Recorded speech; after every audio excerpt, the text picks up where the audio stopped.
क्या आप भी देश और दुनिया की खबरों से रह जाते हैं बेखबर? तो सब्सक्राइब कर लीजिए हमारे HT न्यूज चैनल को और बेल आइकॉन को दबाना मत भूलिएगा।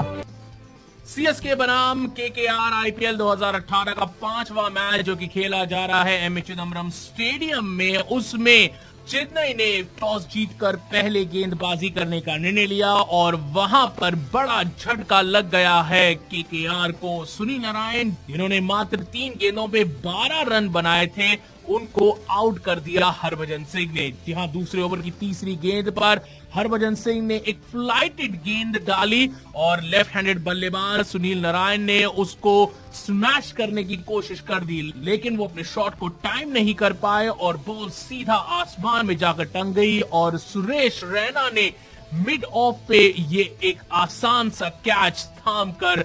बड़ा विकेट दिलवा दिया है चेन्नई सुपर किंग्स को। बता दें कि मैच थोड़े से डीले के साथ जरूर स्टार्ट हुआ और दीपक चहार के पहले ही ओवर में सुनील नारायण और क्रिस लिन ने मिलकर ताबड़तोड़ बल्लेबाजी करी और वहां पर अपनी टीम के लिए 16 रन जोड़ दिए और उसके बाद दूसरे ओवर में हरभजन सिंह ने बड़ा विकेट दिलवा दिया है, सुनील नारायण का विकेट आउट करवा दिया है और सुरेश रैना ने एक कंफर्टेबल कैच लेकर 12 रन पर सुनील नारायण को आउट कर दिया है।